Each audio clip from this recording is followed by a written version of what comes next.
Olá, minhas amigas, meus amigos. Eu sou o professor Bruno e vamos dar continuidade ao nosso estudo da piscicultura.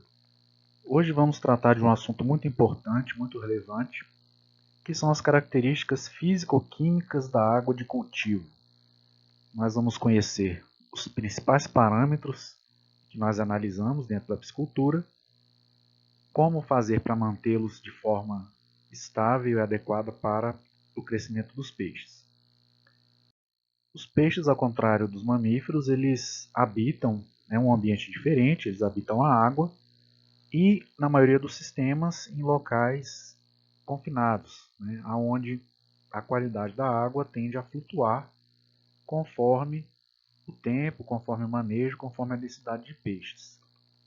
Se você está criando peixe em um ambiente grande, onde você não tem controle da qualidade da água, como é o caso da criação em tanques-rede, que é a foto da direita, na parte de baixo, nesse sistema nós não temos condição de alterar as características físico-químicas da água. É um volume muito grande, mas nesse caso, quando se deseja fazer uma produção em tanque-rede, o que a gente tem que verificar é, antes de implementar o projeto, coletar amostras dessa água, verificar as condições, se são adequadas para o cultivo, e dentro desse grande volume de água, o local mais adequado para que os peixes tenham o máximo crescimento e o investimento dê o retorno desejado. Já nos outros sistemas, em geral, são fechados. Nós temos sistemas em tanque escavado, em tanques de concreto, sistemas de recirculação. Nesses sistemas, a gente precisa estar aferindo constantemente os parâmetros de qualidade de água para verificar como é que está a qualidade da água e, se necessário, fazer as intervenções para que se mantenha ou se corrija algum parâmetro que esteja fora daquele adequado para o crescimento dos peixes.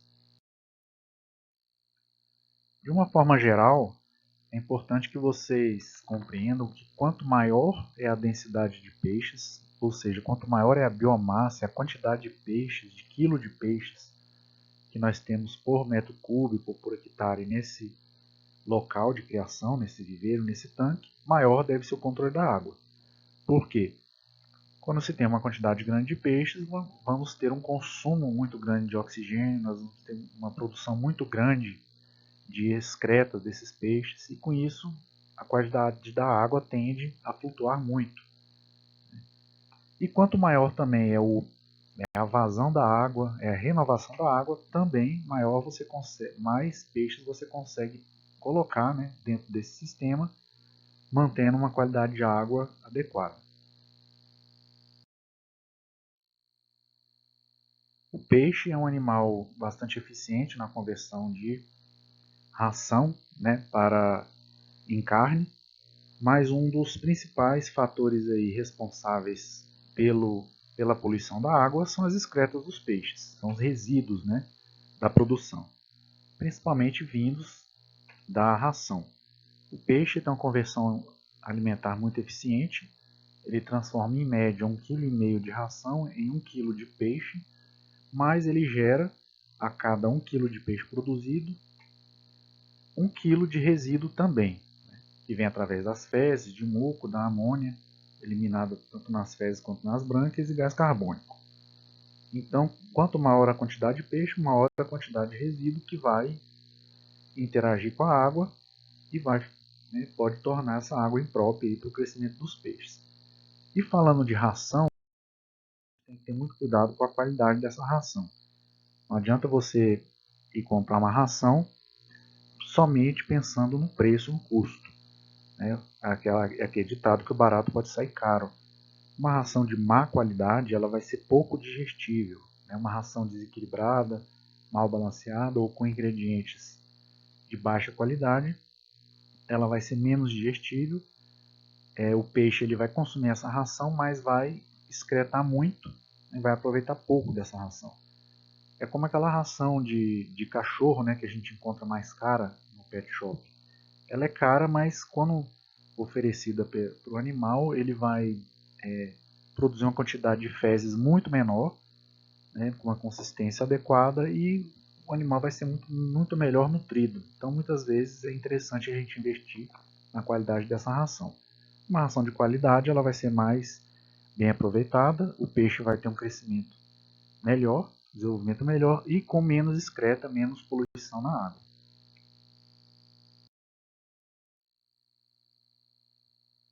Nos sistemas de criação em tanque escavado, que é o mais comum no Brasil, os peixes ficam confinados dentro de uma área, né, escavada de terra.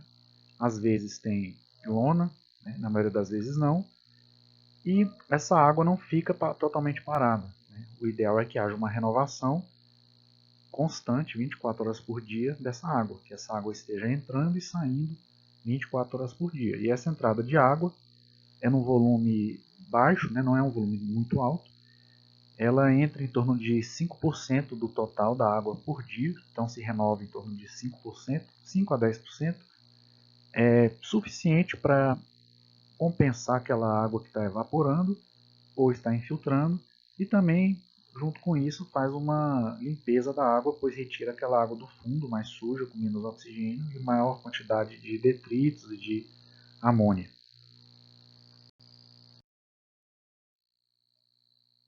Então, quais são esses parâmetros que nós devemos analisar dentro de uma piscicultura? O que a gente afere?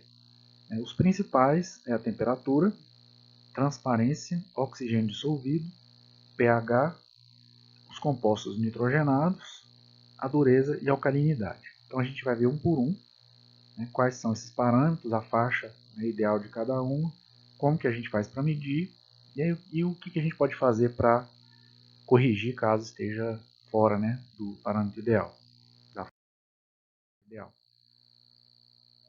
De uma forma geral, né, é claro que alguns parâmetros vão variar conforme a espécie de peixe, mas de uma forma geral, a temperatura ideal está em torno de 25 a 28 graus, a transparência deve estar entre 30 e 50 centímetros, o oxigênio dissolvido ideal que esteja acima de 5 mg por litro, o pH em torno do neutro, do 7, nitrato, nitrito e amônia em níveis baixos, né? O ideal que fosse zero, mas ela pode chegar até um nível tolerável. A dureza entre 20 e 120 mg por litro e a alcalinidade acima de 30 mg por litro. Então nós vamos ver um por um aqui.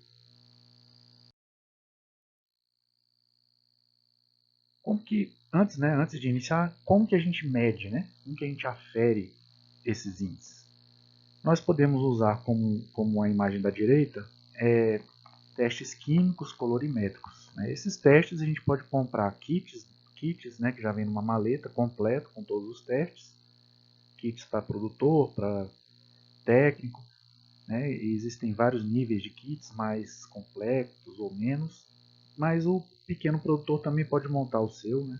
Pode comprar uma maletinha e em uma loja de aquário ele pode comprar ali um teste de amônia tóxica, um teste de pH, um teste de oxigênio dissolvido, de nitritos. Então ele consegue todos esses testes aí facilmente numa loja de peixe ornamental.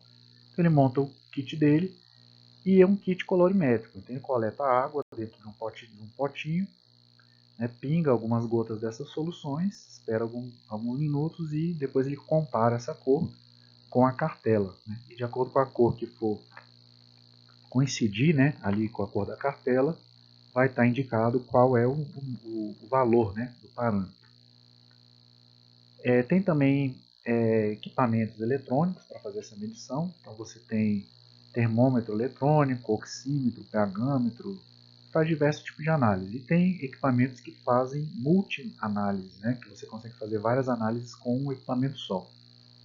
A vantagem desse equipamento é que você tem a facilidade em aferir em diversas profundidades. Muitos deles têm memória que vai anotando, ficando marcado na memória todas as medições. E você consegue fazer rapidamente várias medições, então em uma piscicultura muito grande, com vários viveiros, isso maximiza o uso do tempo, da mão de obra. Então, em determinadas condições, compensa no investimento num equipamento um pouco mais caro devido à eficiência. E no meio nós temos o disco de SEC utilizado para a gente medir a transparência. Né? Mais para frente a gente vai ver como é que a gente utiliza ele. Então o primeiro parâmetro que a gente vai ver aqui é o oxigênio dissolvido. O peixe ele respira oxigênio, assim como o mamífero. No entanto, ele precisa retirar esse oxigênio da água, ou seja, aquele oxigênio que está dissolvido na água. E para isso ele utiliza as brânquias, né? Então a água ela entra pela boca, passa pelas brânquias, ocorre ali a troca gasosa e essa água já pobre em oxigênio, depois de ser absorvido, né, oxigênio, ela é liberada pelo opérculo ali na saída das brânquias.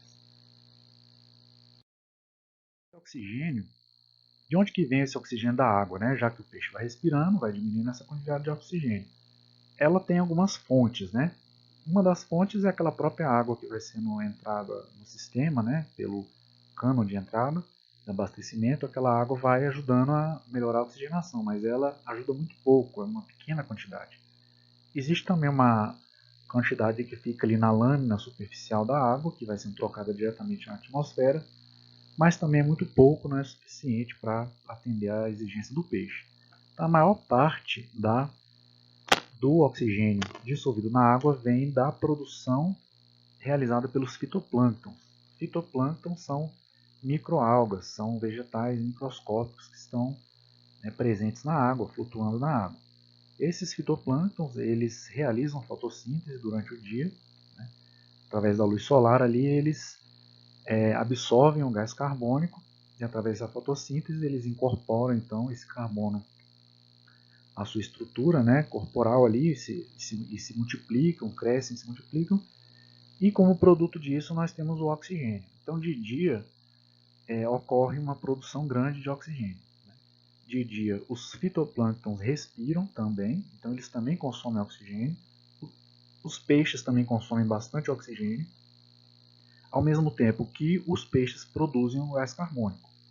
No entanto, a produção de oxigênio pelo fitoplâncton é muito maior do que o consumo, então há um excedente, né?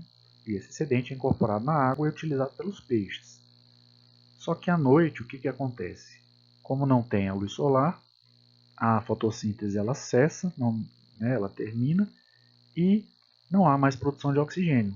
Ocorre somente o consumo. Então, tanto os peixes quanto os fitoplânctons consomem o oxigênio de noite e produzem CO2. Se a gente pegar e medir a quantidade de oxigênio dissolvido em diversos horários por dia, medir ali de hora em hora, a gente vai perceber essa curva. Né? Em todos os casos, a gente vai ver a mesma curva. O que pode alterar é a quantidade de oxigênio dissolvido, mas o comportamento da curva vai ser sempre o mesmo. Ou seja, o horário que vai ter a menor concentração de oxigênio vai ser de manhãzinha cedo, após passar um período grande de escuro, sem fotossíntese, realizado pelos fitoplânctons. Né? Com o caminhar do dia, essa quantidade de oxigênio vai aumentando até atingir um pico, né? Ali no meio da tarde, depois começa a cair quando a luminosidade vai diminuindo. Então vai ocorrendo essa curva. Então qual é o melhor horário para se medir o oxigênio? De manhã, porque de manhã vai ser o horário que tem menos. Então se de manhã está adequado, a quantidade de oxigênio está adequada, você pode ficar tranquilo porque a tendência é só aumentar, né? Não vai diminuir conforme o dia. Então deve ser sempre medida de manhã, mas também pode ser medida no meio do dia, em outros horários, para que a gente possa ter aí uma noção do comportamento aí da disponibilidade de oxigênio dissolvido nos seus viveros. Para medir, pode-se utilizar tanto o método colorimétrico como o oxímetro digital.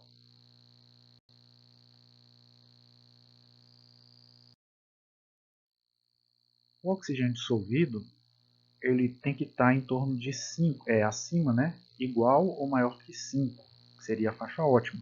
É claro que alguns peixes necessitam de mais oxigênio, outros de menos. Há uma variação, mas em geral a gente considera o número 5 a partir daí a faixa ótima, ou seja, o peixe vai conseguir expressar o máximo crescimento, o máximo consumo de alimento, né, e manter sua saúde. Abaixo de 5 até próximo de 1, os peixes eles vão sobreviver. No entanto, o desempenho vai cair muito. Né? Os peixes vão ficar mais letárgicos, vão se alimentar menos, vão engordar menos. E quando cai abaixo de 1, os peixes podem começar a morrer. Eles até suportam alguns períodos breves de falta de oxigênio, mas se ele se prolongar muito, os peixes morrem. Você pode ter uma mortalidade muito grande de peixes. Aqui a gente pode ver uma particularidades aqui de duas espécies, né? Na esquerda a gente tem o tambaqui. O tambaqui é um peixe amazônico e na sua evolução ele desenvolveu uma capacidade aí de absorver oxigênio, né, mais superficial em momentos onde a gente tem baixa concentração dele na água.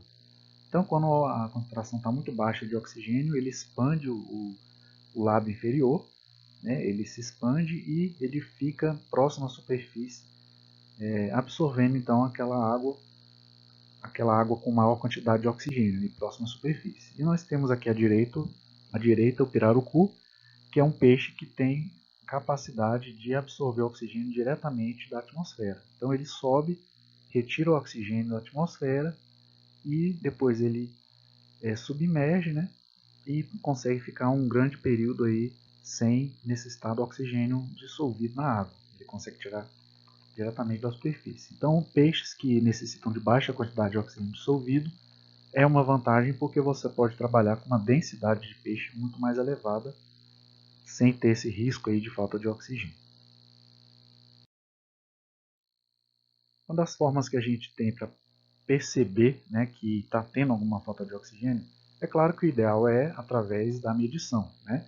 Mas se você chegar no seu viveiro e perceber que grande parte dos peixes estão na superfície, abocanhando a água superficial ou até com a boca para fora da água, ou nadando próximo à queda da água, isso é um indício muito forte de que está faltando oxigênio nessa água, né?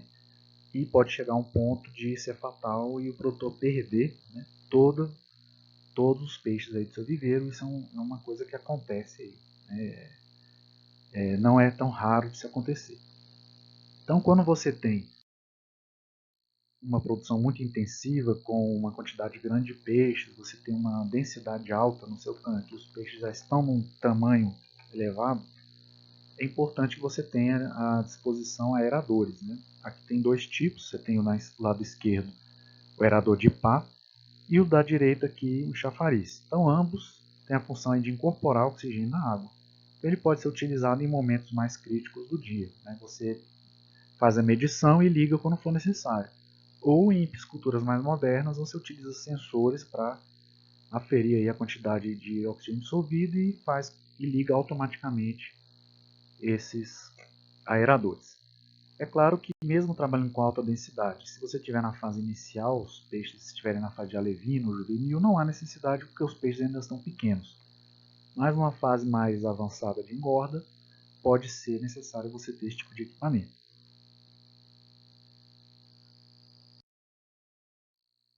Outro índice que está diretamente relacionado com a quantidade de oxigênio na água é a transparência. Como eu falei, quem é responsável pela produção de oxigênio na água são os fitoplânctons. E os fitoplânctons são vegetais e essa cor esverdeada que a gente encontra em tanques, em lagos, em viveiros de peixe, se deve à população de fitoplânctons. Então, à medida que o tanque é adubado ou as excretas do peixe vão, né, sendo dissolvidas, essa população de fitoplânctons vai aumentando e essa água vai ficando verde. Então a medição da transparência da água é um parâmetro importante para a gente saber como é que está essa população de fitoplâncton. Assim que a gente enche um viveiro, essa água geralmente ela vai estar meio transparente, né? E com o tempo, à medida que os peixes vão crescendo ou através de uma adubação orgânica ou química, essa água vai ficando esverdeada através da proliferação dos fitoplânctons. Então o ideal é que você tenha aí uma água esverdeada com uma transparência em torno de entre 30 e 50 centímetros. Uma água muito escura, com muita alga em excesso, ou muito turva, com materiais de suspensão, argila, de repente chove e você não tem uma forração aí de grama nas beiradas, nas margens, né, do seu tanque, desce enxurrada, isso também é prejudicial para os peixes. Então a água deve ter uma transparência adequada. Isso a gente utiliza um disco chamado disco de SEC, é um disco de metal preto e branco, né? Então nós temos duas partes brancas e duas pretas para formar um contraste. Ele é preso a uma fita métrica e muitas vezes aí com a ajuda de um barco, de um bastão, você coloca ele na água, já afundando devagar até que ele desapareça. Quando você não enxergar ele, não enxergar o contraste do preto e do branco, é o momento que você deve parar. Aí verifica quantos centímetros afundou. É muito simples de ser utilizado. E esse disco é vendido, né, em lojas especializadas em piscicultura. É encontrado com facilidade no mercado. Então, se o disco ele afundou pouco e já sumiu, vamos supor com 20 centímetros, quer dizer que a água está muito turva, muito escura, com uma quantidade de fitoplâncton muito alta, muito grande. Então, o risco de baixa quantidade de oxigênio é alta. Por quê? Porque essa grande quantidade de fitoplâncton à noite vai consumir muito oxigênio, né, e causar esse desequilíbrio. Então, nesse caso, quando você tem pouca transparência, você deve diminuir a alimentação e aumentar o fluxo de água, vazão de água, né, e não adubar mais, né, até que essa transparência fique adequada. Então, você aumenta o fluxo de água, dá aquela lavada, digamos assim, no tanque e chega até uma transparência adequada, que é entre 30 e 50. Agora, se você afundou 60, 70 centímetros e ainda está enxergando esse disco, quer dizer que está muito transparente a água. Se fosse um lago ornamental, tudo bem, você quer que fique transparente, mas na piscicultura não. Tem que estar esverdeada com uma transparência até 50 centímetros. Acima disso, você tem que aumentar a proliferação de fitoplâncton. Como que você faz isso? Como que você aumenta a população de fitoplâncton? Adubando, fornecendo nutrientes para que essas microalgas aí elas possam se multiplicar mais rápido e com essa população mais alta diminuindo então a transparência, ficando na quantidade aí adequada. Outro parâmetro é a temperatura. Mas aí como é que a gente muda a temperatura, né? Tem uma temperatura ideal para as espécies, para cada espécie. Mas como é que a gente esquenta ou esfria um viveiro? Não tem como, né? Então, para que a gente mede a temperatura? Primeiro, para a gente, antes, né, de implementar a piscicultura, você tem que conhecer o clima da região, medir a temperatura da água, ver como que ela se comporta durante o ano para poder escolher aquela espécie adequada para aquela sua situação. Né? Em segundo lugar, porque a temperatura está relacionada diretamente com o metabolismo do peixe, como a gente vai ver. Diferente dos mamíferos, que mantém a temperatura do corpo estável, independente da temperatura externa, o peixe, a temperatura corporal do peixe, ela varia conforme o ambiente. Então, um ambiente mais frio, a temperatura corporal do peixe vai diminuir. Né? Uma água mais quente, a temperatura corporal dele aumenta. E isso faz com que o metabolismo dele também seja influenciado. Ou seja, uma temperatura muito fria, o peixe vai ter o metabolismo lento, desacelerado. E com isso ele vai ficar mais parado, ele vai se alimentar menos e vai engordar menos. Por isso que grandes grandes projetos de piscicultura estão migrando para a região norte do país, onde você tem uma temperatura alta, constante durante o ano todo. Isso faz com que os peixes engordem, né? Não tenham uma taxa de crescimento boa, né? Durante o ano todo, atingindo aí o máximo do seu potencial genético de crescimento. Cada espécie tem uma temperatura ideal, mínima e máxima, uma faixa, né, ideal. A maioria das espécies criadas no Brasil varia em torno de 24, 25 até 28, 30 graus. Algumas têm uma flexibilidade maior, são encontradas inclusive em diversos biomas, em diversas bacias hidrográficas, como o tucunaré, por exemplo. Outras já são mais adequadas para o clima mais quente, né? Espécies amazônicas também, por exemplo, como o tambaqui e o pirarucu. E nós temos espécies de clima mais frio. No Brasil, a gente tem basicamente a truta como espécie temperada, né? A truta a gente só consegue criar ela em regiões de serra, de montanha, onde tem clima frio o ano todo.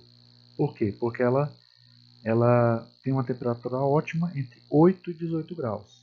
As outras espécies, se forem criadas nessas temperaturas, elas vão ter muita dificuldade com o crescimento, vai ter uma mortalidade alta, vai afetar muito a saúde desses peixes. Mas a truta precisa de uma temperatura mais fria. Então a gente tem que conhecer a espécie que a gente vai criar. A temperatura, né, de conforto, essa média que vai estar aí entre 26 e 30, 24 e 28, nessa faixa, ela é a temperatura que o peixe vai crescer melhor, vai se alimentar, vai se desenvolver, vai crescer com saúde, se os outros parâmetros estiverem adequados, se tiver ração, né, de qualidade. Se essa temperatura subir além dessa temperatura de conforto ou descer abaixo, o peixe vai começar a ter problema de redução no consumo de ração, o peixe vai ficar mais letárgico, né, e pode começar a ter algum problema de saúde desses peixes. Mas dificilmente vai ter mortalidade. Mas se continuar subindo demais a temperatura ou uma temperatura fria demais, aí sim pode chegar naquela faixa considerada aí letal para os peixes.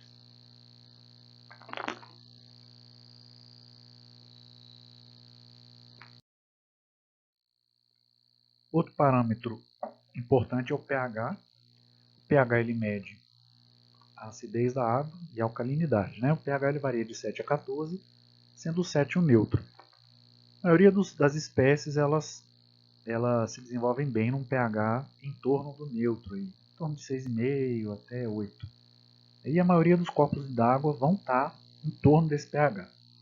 No entanto, aqui na região centro-oeste a gente tem uma água geralmente ácida.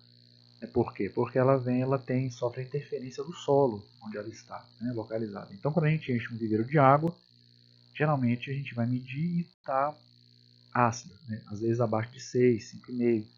Então a gente precisa corrigir, né, esse pH. E o pH ele também tem um comportamento semelhante aí ao do oxigênio dissolvido, que ele está relacionado diretamente ao processo aí de respiração, né, e a quantidade de oxigênio e CO2 dissolvido na água, então ele também tende a aumentar durante o dia e diminuir durante a noite. Em geral, o que a gente faz para corrigir esse pH é uma calagem, né?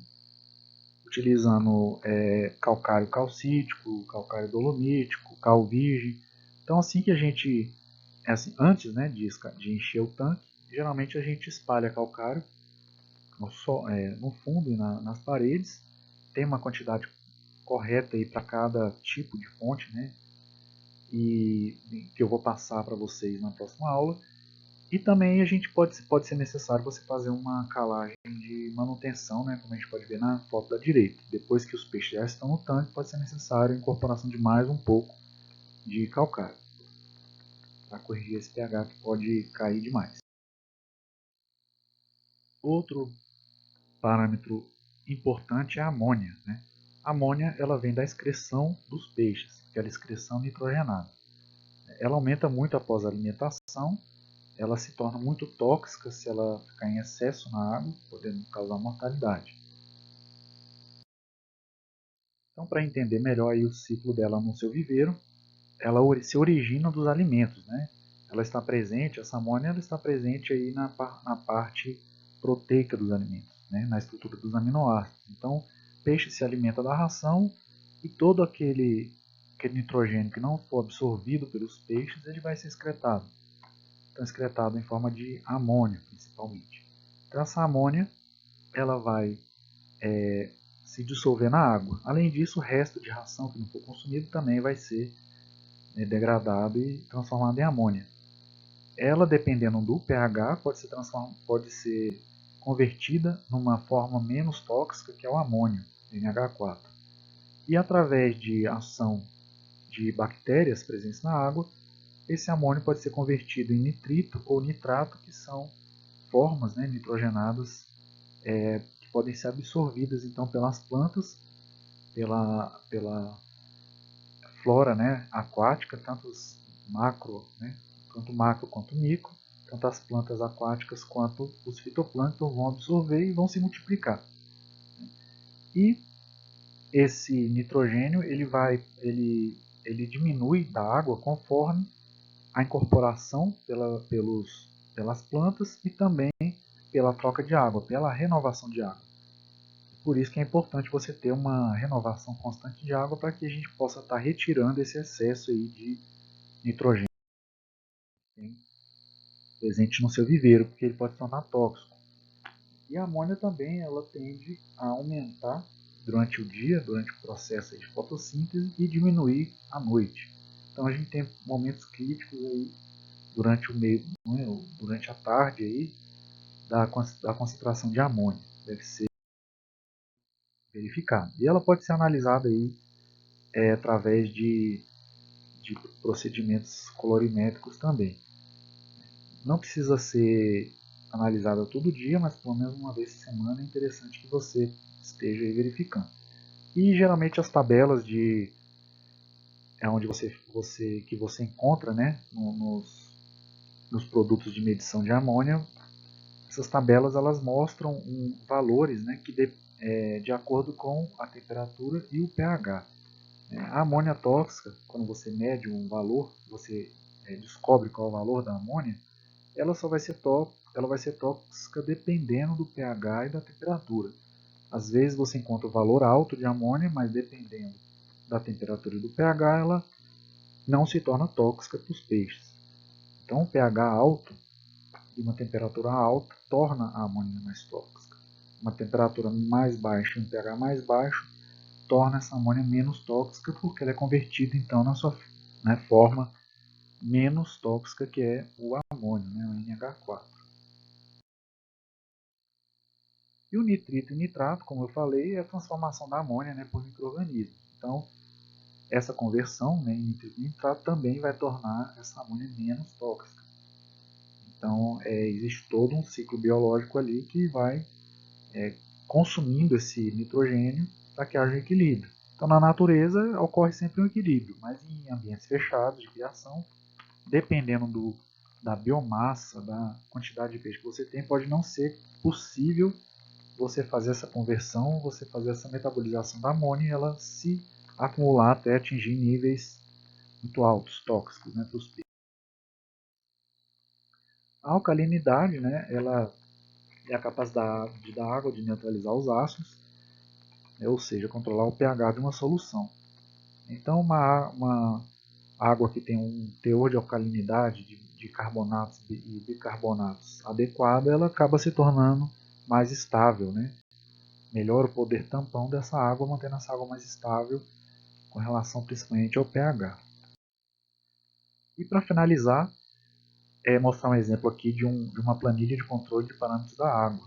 Então, todo produtor, todo técnico, ele precisa ter fichas de controle. Tanto uma para produção, para você acompanhar o crescimento dos peixes, né, o tamanho, o peso dos peixes, a mortalidade dos peixes, e outra para você controlar, né, a qualidade da água. Então você vai anotar, vai ser uma ficha para cada tanque, por exemplo, tanque 1 ou viveiro 1, viveiro 2, viveiro 3, cada um tem a sua ficha, e você vai anotar na data e os parâmetros.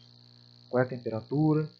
Quando você medir, é bom também você colocar o horário, né, a data e o horário. Porque como a gente viu, esses parâmetros eles alteram conforme o horário. Temperatura, é ideal que você meça ela todo dia, porque a temperatura está relacionada com o consumo de ração.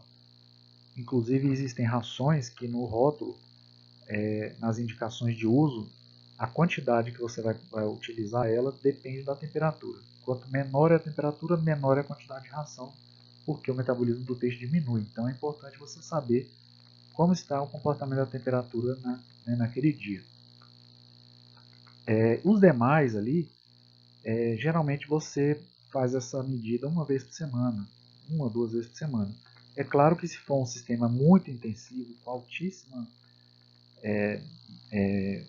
biomassa, né, altíssima densidade, você vai ter que fazer provavelmente esses testes uma vez por dia ou até mais de uma vez por dia. Porque quanto maior é a biomassa, maior deve ser o controle da água e mais sensível é o sistema. Ele pode se alterar, né, em horas. Então você precisa estar sempre aferindo, porque essa flutuação aí ela ocorre durante o dia e dependendo da quantidade de peixes pode ter então sair da faixa ideal aí muito rápido. E fitoplâncton, tem métodos aí para você quantificar a quantidade de fitoplâncton, mas ali você pode colocar, ao invés da porcentagem de fitoplâncton, Você pode colocar a transparência, né? Você vai medir com disco de SEC. Então esse é um exemplo, né? Você pode montar a sua da forma que você achar melhor. Então é isso, gente. Foi apenas um resumo aí dos principais parâmetros, da importância deles e de que forma que a gente pode estar alterando e agindo, né, para manter esses parâmetros de forma adequada. Ok?